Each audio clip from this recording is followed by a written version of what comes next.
Selamat datang pemirsa PKBM Siloam. Sekolah zaman now, belajar bisa di mana saja, kapan saja, dan siapa saja.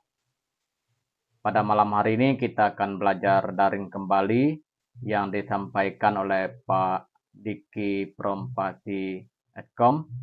Beliau mengambil mapel tentang desain grafis. Karena desain grafis ini sangat menarik dan ada banyak penyelenggara kursus maupun pelatihan yang memberikan materi tentang desain grafis. Kenapa kita PKBM Siloam tidak bisa? Tentu bisa, karena kita ada yang ahli di bidangnya, seperti Bang Diki. Dia sangat berbakat di bidang desain, baik itu fotografer, video, desain lain-lainnya. Beliau adalah sedikit mengerti, tapi saya rasa beliau lebih banyak mengerti dan lebih berpengalaman.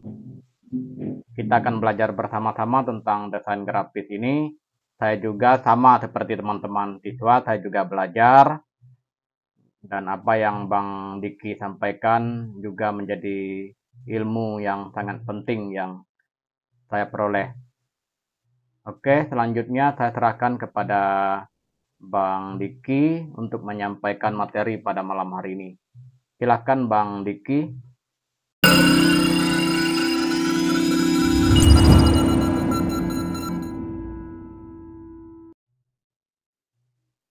Baik, selamat malam untuk teman-teman semuanya. Terima kasih untuk Pak Billy yang sudah memberikan kesempatan kepada saya untuk presentasi pada malam hari ini. Jadi sesuai dengan PPT yang saat ini sedang kita lihat, itu kita akan membahas mengenai desain grafis. Jadi nanti pembahasan kita pada hari ini yaitu teori terlebih dahulu. Nanti ke depannya kita akan coba melakukan praktek, mana praktek mengenai desain grafis ini sebenarnya sudah banyak bisa kita jumpai, terutama di YouTube, yang mana sudah banyak sekali berbagai jenis tutorial yang mungkin teman-teman sendiri di rumah. Jadi sebenarnya tanpa harus saya sampaikan pun, teman-teman bisa belajar sendiri di rumah. Nah, oke. Cuma mungkin dari beberapa teman mungkin ada yang masih asing dengan istilah desain grafis dan masih bingung apa itu desain grafis. Nah, desain grafis itu sebenarnya sangat sering kita jumpai dalam kehidupan sehari-hari, yang mana biasanya desain grafis itu bahkan bisa dibilang setiap hari kita lihat. Contohnya di desain grafis itu ada pada kemasan produk, terus ada pada poster, terus ada pada papan iklan, terus biasa kita lihat di brosur juga. Nah, itu semua masuk ke dalam proses desain grafis. Nah, tujuan dari desain grafis ini yaitu supaya apa yang mau kita jual, apa yang mau kita tampilkan itu lebih menarik, sehingga mengundang orang untuk tertarik sama produk kita. Nah, gitulah kira-kira fungsi dari desain grafis itu sendiri. Nah, lalu yang pertama kita harus tahu dulu apa itu desain grafis. Jadi desain grafis itu adalah bentuk komunikasi visual yang memanfaatkan elemen garis seperti gambar, teks, warna, dan sebagainya untuk menyampaikan informasi secara efektif. Nah, jadi dalam kita mendesain itu sebenarnya itu hanya terdiri dari gambar, teks, warna, dan sebagainya, yang mana dari berbagai elemen tersebut kita padu, kita satukan sehingga terbentuklah sebuah karya yang kita buat dengan desain grafis tersebut. Nah, lalu lanjut. Nah, dalam desain grafis itu terdapat beberapa unsur. Nah, yang pertama yaitu titik, terus yang kedua itu ada garis, terus bidang, terus warna, tekstur, dan ruang. Nah, jadi dalam membuat desain grafis itu tidak asal-asalan. Nah, kalau asal-asalan maka hasilnya itu tidak akan memuaskan atau tidak semenarik yang biasa kita lihat di jalanan, terus di produk-produk yang biasa kita beli. Kan itu seperti menarik sehingga kita yakin untuk membeli produk tersebut. Nah, lalu sehingga dengan banyaknya desain grafis tersebut perlu kita sadari bahwa sangat penting untuk kita belajar dan mengetahui bagaimana cara kita mendesain sebuah produk, sebuah poster. Jadi suatu saat ketika kita membutuhkan sebuah desain, kita bisa membuat sendiri. Nah, salah satu contohnya misalnya teman-teman mau buat channel YouTube, terus pengen bikin desain profil sendiri. Nah, jadi kan setelah belajar ini kita bisa praktekkan sendiri dan bisa menerapkannya sendiri di kehidupan kita sendiri. Misal teman-teman mau membuat produk tertentu, nah jadi pengen bikin cap tertentu, pengen bikin logo tertentu, nah teman-teman udah bisa. Kita tidak perlu mencari di internet, terus kita download, terus kita tempel di produk kita, karena hal tersebut melanggar hak cipta, dan itu bisa dipidanakan. Nah, jadi dengan kita belajar ini, maka kita bisa membuat sendiri dan terbebas dari yang namanya copyright tersebut. Oke, lanjut. Yang pertama, titik. Nah, dalam desain grafis itu ada unsur yang pertama, itu adalah titik. Nah, titik adalah suatu bentuk kecil yang tidak mempunyai dimensi. Nah, umumnya titik berbentuk bundar, sederhana, tidak bersudut, dan tanpa arah. Titik cenderung ditampilkan dalam bentuk kelompok dengan variasi jumlah, susunan, dan kepadatan tertentu. Jadi dengan sebuah titik saja itu sangat-sangat berarti, karena dari satu titik itu seorang desainer bisa menciptakan sebuah logo, poster yang mana bisa diolah menjadi kebutuhan tertentu sesuai dengan kemauan si desainer tersebut. Lalu garis. Nah, garis adalah gabungan berbagai bentuk unsur titik yang saling sejajar sehingga membentuk satu kesatuan unsur. Unsur garis akan selalu ada di setiap desain. Nah, jadi garis itu rata-rata unsur garis ini selalu ada dalam setiap desain. Nah, biasanya itu garis itu bisa berbentuk panjang, pendek, terus lurus, melengkung, tebal, tipis, terus ada yang putus-putus dan lain sebagainya. Jadi setiap bentuk garis akan menciptakan kesan yang berbeda-beda sesuai dengan kebutuhan si desainernya. Oke, lanjut. Selanjutnya ada bidang. Nah, bidang merupakan garis yang ujungnya saling bertemu dan membuat area tertutup, sehingga yang satu ini juga sering digunakan dalam desain. Bidang menempati ruang dua dimensi atau dwimatra, yaitu hanya memiliki dua ukuran, yaitu panjang dan lebar. Nah, ini ada macam-macam bidang yang biasanya dipakai dalam mendesain. Yang pertama ada bidang geometris dan bidang non-geometri. Nah, bidang geometris itu bidang teratur yang dibuat secara matematis, memiliki sifat yang terstruktur dan pasti. Nah, ini contohnya ada lingkaran, terus ada segitiga, wajik, dan sebagainya, dan ada juga segi empat. Nah, terus ada bidang non-geometri itu tadi, yaitu bidang yang dibuat secara bebas. Rupa bidang dan non-geometri bisa berbentuk bidang organik atau bidang yang dibatasi garis patah-patah, bebas, bisa bersudut bebas, terus bidang gabungan antara lengkung dan sudut, serta bidang maya atau seperti garis maya. Jadi kita bisa bikin sendiri tanpa harus menggunakan unsur-unsur yang udah dibuat. Oke, lanjut lagi. Yang keempat yaitu warna. Dalam mendesain itu, warna merupakan unsur yang tidak kalah penting dalam desain grafis. Kalau menurut saya warna ini sangat-sangat penting karena dengan adanya warna dapat memberikan makna dan tema pada sebuah desain. Nah, unsur ini terbagi dalam dua kategori, yaitu warna yang timbul karena sinar atau RGB dan warna yang dibuat dari unsur tinta.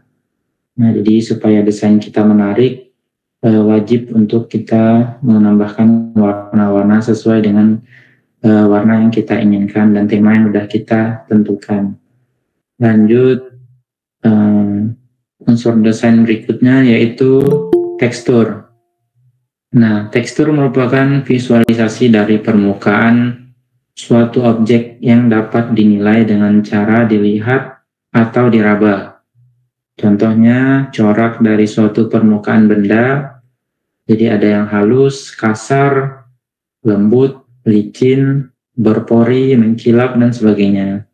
Penggunaan tekstur dapat menambahkan dimensi dan memperkaya sebuah layout sehingga objek lebih hidup.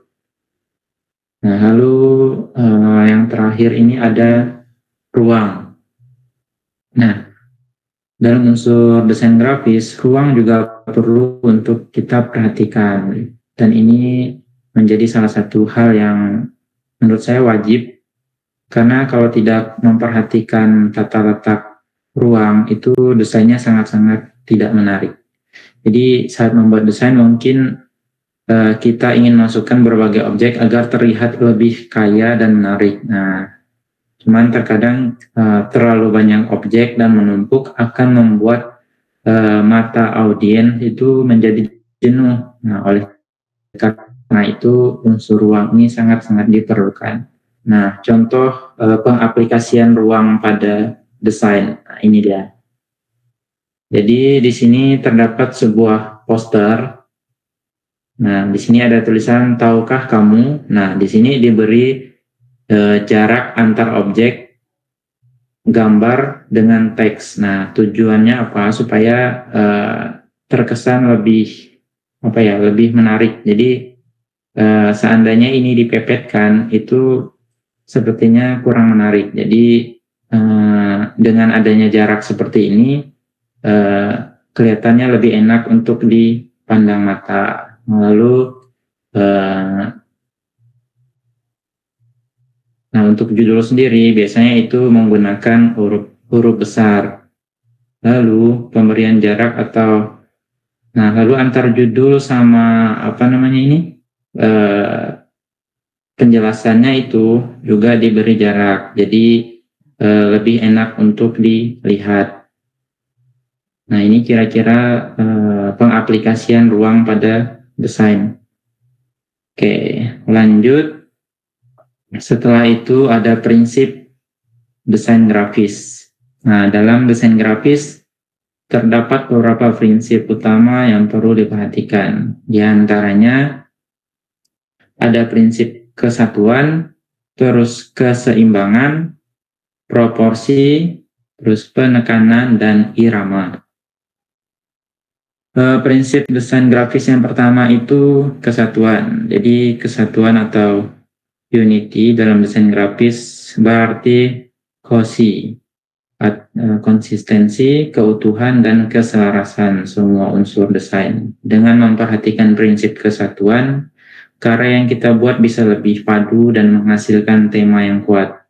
Contohnya dalam memilih tone warna pada desain, kita bisa menggunakan color palette supaya tidak ada warna yang saling bertabrakan. Jadi sebelum mendesain, kita tentukan dulu kira-kira warna-warna apa yang enak untuk dilihat mata dan tidak kontras sehingga kurang menarik untuk dilihat. Jadi perlu bagi kita yang ingin mendesain untuk melihat salah satu prinsip, yaitu prinsip kesatuan ini. Lalu lanjut ada prinsip keseimbangan. Nah, jadi dalam prinsip keseimbangan ini, jadi semua unsur itu harus saling menyatu. Jadi kita itu perlu memperhatikan masing-masing komposisinya. Nah, untuk itu perlu ada prinsip keseimbangan. Dengan menerapkan prinsip keseimbangan, desain yang kita buat akan memiliki estetika dan yang baik dan lebih komunikatif. Ada dua pendekatan, ada empat. Jadi ada 4 pendekatan dalam prinsip keseimbangan desain grafis. Nah, yang pertama keseimbangan simetris, asimetris, sederajat, dan yang keempat radial. Nah, ini contoh-contohnya. Nah, jadi keseimbangan simetris itu susunan unsur-unsur desain yang dimulai dari titik pusat. Contohnya misal ketika kita mau mendesain itu kita mulai dari tengah dulu, lalu dibuat agar merata ke kiri dan ke kanan. Jadi karya yang dihasilkan akan memiliki bobot atau porsi unsur yang sama, baik dari porsi kiri, kanan, terus maupun tengah atau pusat gambar. Nah, lalu ada asimetris. Nah, unsur-unsur yang memiliki porsi yang sama akan diatur sedemikian rupa di setiap sisi kanva. Warna, ukuran, bentuk, dan tekstur bisa digunakan sebagai unsur balancing. Kemudian yang ketiga ada keseimbangan sederajat. Jadi bagian di belahan kiri kanan atau atas bawah yang tidak sama tetap memiliki bobot yang relatif sama.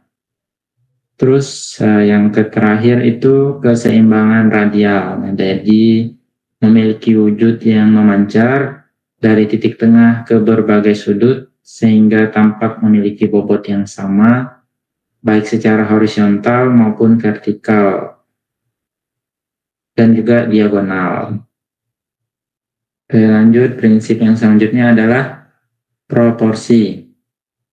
Jadi secara matematis, proporsi merupakan perbandingan antara bagian yang satu dengan bagian yang lainnya. Dalam desain, proporsi digunakan sebagai skala untuk membandingkan tiap-tiap unsur. Misalnya, kita ingin membuat poster film, nah, maka bagian yang ingin kita tonjolkan ke audiens itu adalah gambar dan judul. Jadi porsi kedua unsur tersebut harus lebih besar dibandingkan yang lainnya, sehingga dengan begitu informasi yang ingin kita sampaikan ke audiens itu tepat. Jadi audiens itu langsung tahu apa maksud dari poster film tersebut. Nah, lanjut. Prinsip yang selanjutnya adalah penekanan. Nah, penekanan adalah cara untuk menentukan bagian mana yang menjadi prioritas kita dalam mendesain. Biasanya bagian ini merupakan informasi atau kesan yang ingin kita sampaikan ke audiens. Nah, jenis penekanan dalam desain grafis itu ada 3. Yang pertama, hierarki, yaitu ditentukan berdasarkan urutan atau susunan. Lalu yang kedua ada skala dan proporsi tadi, yaitu menonjolkan informasi utama dengan ukuran font yang biasanya lebih besar atau memakan space desain yang lebih banyak. Nah, biasanya itu yang dibuat lebih besar itu adalah judulnya. Terus kontras, yaitu menempatkan dua unsur desain yang saling bertentangan satu dengan yang lainnya dalam satu frame desainnya. Dengan memanfaatkan kontras ini sehingga mata audiens itu langsung peka karena saling bertabrakan antara kedua desain. Kira-kira seperti itu. Terus selanjutnya prinsip desain grafis. Nah, yaitu irama. Dalam desain grafis, pengulangan atau variasi pada unsur desain, irama biasa dihasilkan dari pengulangan unsur yang sama dengan cara yang konsisten atau unsur-unsur yang berbeda dari segi bentuk, ukuran, porsi, atau unsur, tapi membentuk pola yang berirama. Nah, oleh karena itu, Irama dapat membuat pandangan audien bergerak dari satu pola ke pola yang lainnya, sehingga tercipta aliran pandang saat melihat desain yang dibuat. Nah, ini contoh dari desain yang memanfaatkan prinsip yaitu irama, yang mana di sini terdapat garis-garis yang sama tapi membentuk sebuah pola sehingga membuat mata kita melihatnya seolah-olah dari dekat seperti menjauh. Nah, itu sama dengan yang ini juga, dari garis yang kecil ke dari garis yang tebal ke garis yang kecil. Terus ini juga salah satu contohnya, yang mana susunan pola belah ketupat yang memusat pada satu lingkaran,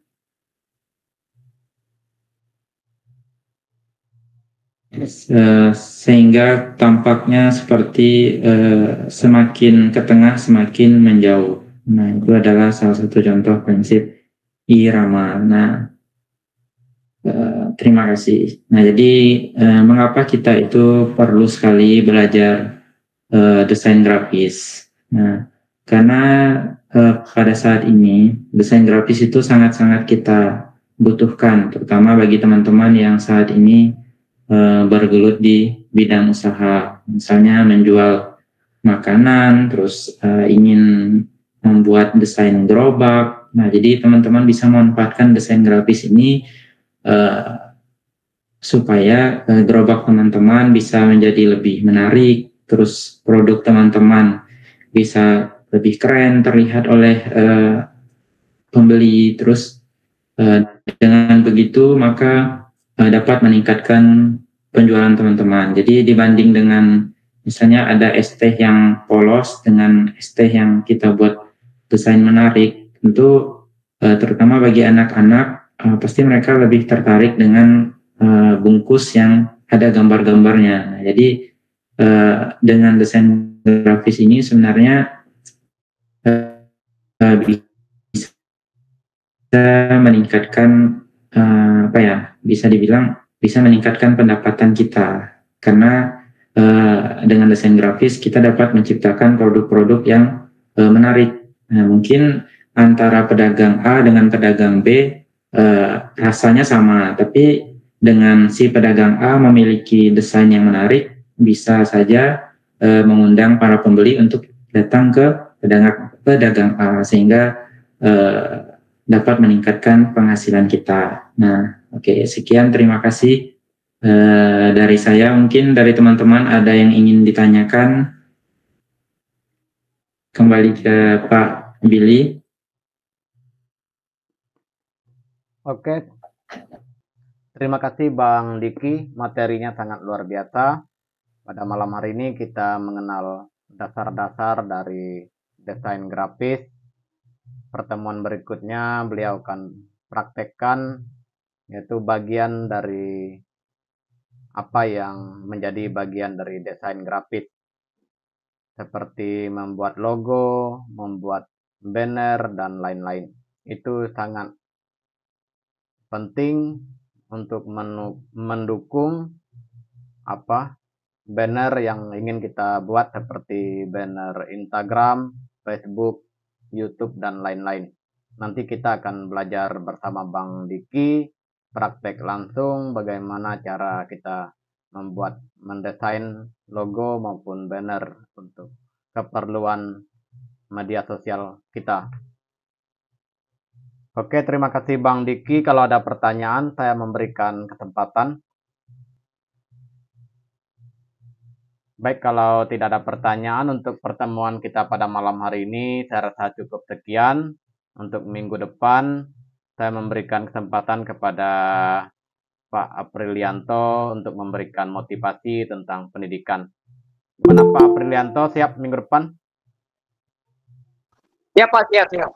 Oke, untuk minggu depan Pak Aprilianto untuk memberikan materi kepada kita. Terima kasih ya Pak. Ya, terima kasih Bang atas kehadirannya. Untuk absen sudah saya kirim di grup, silakan diisi. Jika ada pertanyaan terkait absen aplikasi Kelas Intang, silakan kontak WA saya. Nanti akan saya pandu, akan saya bantu sampai selesai. Oke, selamat malam. Sampai ketemu lagi minggu depan.